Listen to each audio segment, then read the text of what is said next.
Hello साथियों, मेरे इस चैनल पे आप सभी का एक बार फिर से स्वागत है।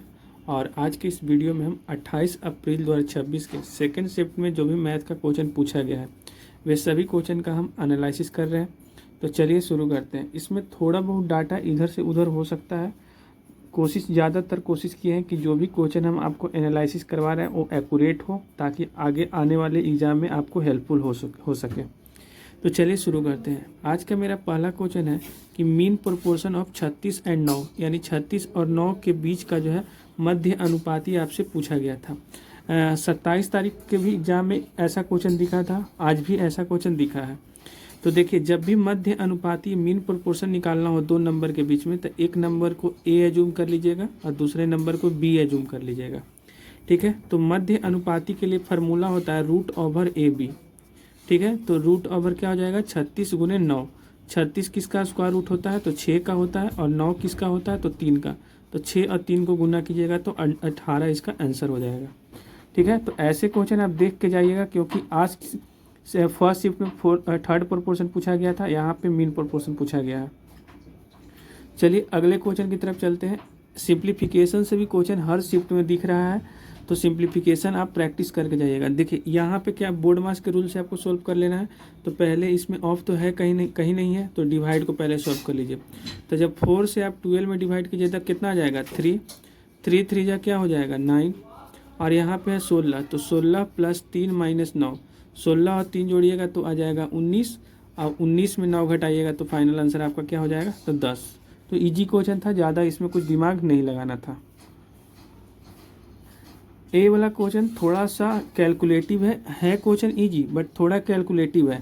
जैसे क्वेश्चन क्या था कि समूह ए में कुल 49 सदस्य थे, और समूह बी में 35 सदस्य हैं, और समूह सी में 31 सदस्य हैं। ठीक, और सभी समूह एक साथ जो है रेस्टोरेंट में जाते हैं, जिसमें से जो 49 सदस्यों का जो औसत राशि है वो 106 रुपया है, और जो 35 सदस्यों का जो औसत राशि है वो 141 रुपया है, और जबकि 31 सदस्यों का औसत राशि 221 रुपया है।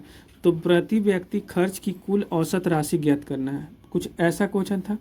तो देखिए आपको क्या करना है कि जो औसत राशि और जो ये सदस्यों का जो संख्या है ये दोनों को गुना कर लीजिए। ठीक, तो ये समूह ए के लिए क्या हो जाएगा 49 गुने 106, प्लस समूह बी के लिए क्या हो जाएगा तो 35 गुने 141, प्लस समूह सी के लिए क्या हो जाएगा तो 31 गुने 221। ठीक है, इस सभी का सम आ गया। अब बटा कुल सदस्य से भागा दे देंगे, तो कुल सदस्य क्या है तो 49 प्लस 35 और प्लस 31। ये पूरे को जब कैलकुलेट कीजिएगा आप तो फाइनल आंसर आपको दिख जाएगा। थोड़ा कैलकुलेटिव है, हम पहले ही बोले थे, तो आप लोग आराम से इसका कैलकुलेशन कर लीजिएगा। मेरा पर्पस है सिर्फ एनालिसिस करवाना। अगला क्वेश्चन है कि दो ट्रेन था। ठीक, एक ट्रेन है ए जो कि 60 किलोमीटर प्रति घंटा की रफ्तार से चल रहा है, और दूसरा ट्रेन है बी जो 50 किलोमीटर प्रति घंटा की रफ्तार से चल रहा है, और दोनों अपोजिट दिशा में चल रहा है, एक दूसरे के विपरीत दिशा में चल रहा है। ठीक है, तो विपरीत दिशा में चल रहा है, जिसमें से ट्रेन ए का जो लंबाई है वो 430 मीटर है, तो ट्रेन बी का लंबाई पूछ रहा है। और क्वेश्चन में और कुछ दिया हुआ है कि जो दोनों ट्रेन है वो एक दूसरे को 44 सेकेंड में क्रॉस करती है, ऐसा क्वेश्चन था। ठीक है, दोनों विपरीत दिशा में चल रहा है, लेकिन दोनों एक दूसरे को क्रॉस करता है 44 सेकंड में। तो बोल रहा था कि जो ट्रेन बी है इसकी लंबाई क्या होगा। तो देखिए ऐसे क्वेश्चन में क्या करना है, सबसे पहले आपको रिलेटिव स्पीड निकाल लेना है। जब दो ट्रेन विपरीत दिशा में चलती है तो रिलेटिव स्पीड निकालते समय दोनों को जोड़ देना होता है। तो 60 और प्लस 50 रिलेटिव स्पीड जोड़िए, तो 60 और प्लस 50 कीजिएगा तो आ जाएगा 110। जो 110 आया किलोमीटर पर आवर में आया। ठीक, ध्यान रखिएगा यहाँ पे कि जो आया किलोमीटर पर आवर में, और इसको मीटर पर सेकंड में बदलने के लिए 5/18 से डिवाइड करना पड़ेगा। तो यहाँ तक हो गया। अब फार्मूला याद रखिएगा कि जो यहाँ पे जो फार्मूला होता है टाइम का, वो होता है, टाइम का फार्मूला हो जाता है डिस्टेंस, टोटल डिस्टेंस और बटा टोटल स्पीड, रिलेटिव स्पीड। ठीक, तो टोटल डिस्टेंस कितना है तो देखिए ट्रेन ए का लंबाई है 430 मीटर, और ट्रेन बी का लंबाई हमको नहीं पता है, तो उसके लिए एक्स एज्यूम कर लेते हैं। रिलेटिव स्पीड क्या आया है तो 110 और गुने 5 और बटा 18 इज इक्वल टू टाइम कितना लग गया है तो 44 सेकंड का टाइम लग गया है। ठीक, तो ये पूरे इक्वेशन को जब आप कैलकुलेट कीजिएगा तो यहाँ से जो x का वैल्यू आएगा वही हो जाएगा b का लंबाई। ठीक है, तो ये भी क्वेश्चन इस तरीके का क्वेश्चन आप प्रैक्टिस करके जाइएगा, क्योंकि इस तरीके का क्वेश्चन एग्जाम में दिखा है। चलिए अगले पेज की तरफ चलते हैं।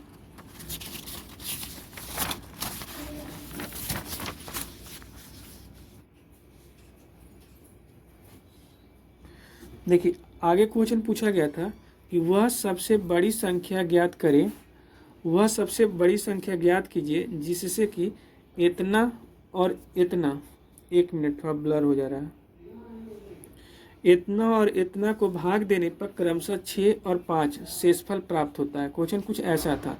तो देखिए जब भी आपको बड़ी संख्या ज्ञात करना हो और इतना को भाग देने पे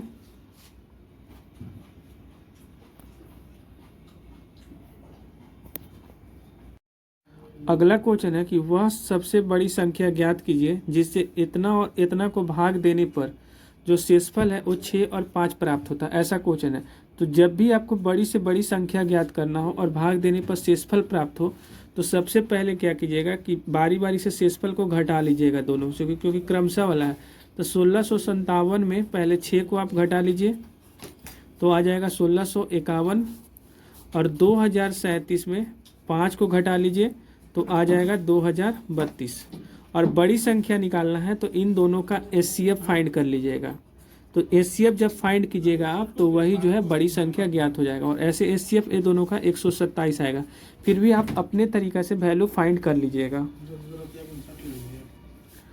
अगला क्वेश्चन है कि निम्नलिखित में से कौन सा अनुपात सबसे बड़ा है।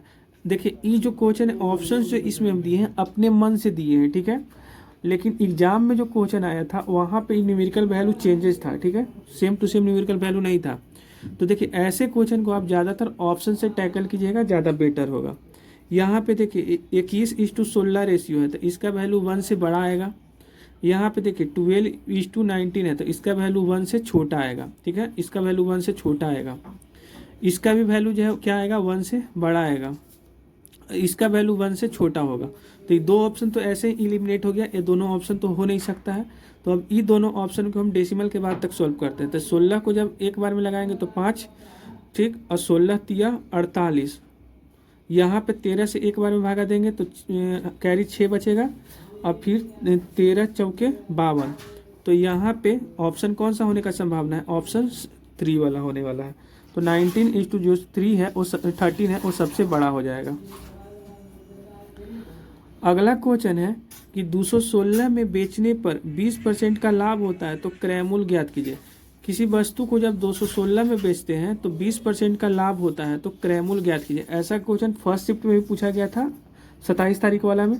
तो देखिए 216 वाले में सामान को हम बेचते हैं, तो बेचते हैं मतलब कि इस सेलिंग प्राइस दिया हुआ और 20% का लाभ होता है।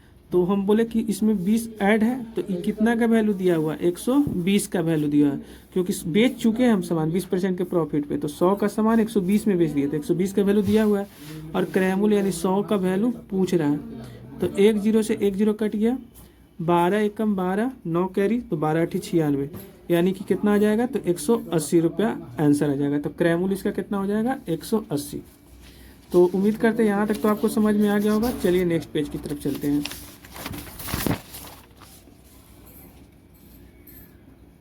देखिए ई वाला क्वेश्चन देखिए, इसमें क्या है, 2% ऑफ एक्स का वैल्यू 324 है तो एक्स का वैल्यू बताइए।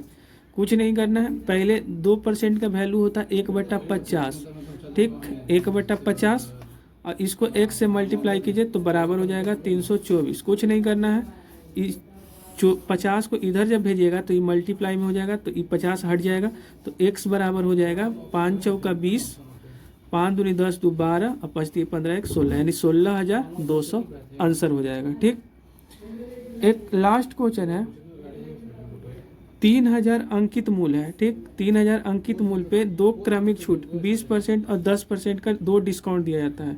तो अंतिम मूल्य कहने का मतलब कितना में बेचा गया वो मूल्य आपको फाइंड करना है। तो 3000 का अंकित मूल्य है, ठीक, 3000 वस्तु का मूल्य है, मतलब कितना का यूनिट का वैल्यू है, 100 यूनिट का वैल्यू है। इस पे पहले कितना का डिस्काउंट दिया जाता है, तो 20 का, तो यानी 80 में बेचा होगा। 20 का डिस्काउंट दिया यानी 80 में बेचा होगा। फिर अगेन से ही दोबारा के दूसरा बार के लिए एमपी बन गया, यानी 100 यूनिट का वैल्यू है। फिर से 10% का डिस्काउंट यानी 90 में बेच दिया गया। ठीक, अब सभी ऑप्शन काट लो। यहाँ पे 2 जीरो से 2 जीरो, इधर 4 जीरो खत्म, तो 1 2 3 4, 4 जीरो खत्म हो गया। अब गुना कर लीजिए, 9 8 72, आप 72 को 3 से गुना करेंगे तो 3 दूनी 6 7 21, यानी कि 2160 रुपया, यानी 21,600 रुपया आंसर आ जाएगा। ठीक है, यहाँ पे 30,000 है तो 21,600 रुपया अंतिम मूल्य यानी SP आ जाएगा। तो उम्मीद करते हैं कि पूरा आपको समझ में आ गया होगा। चैनल को सब्सक्राइब कर लीजिएगा ताकि हम कंटिन्यू आपको एनालिसिस दे सकें।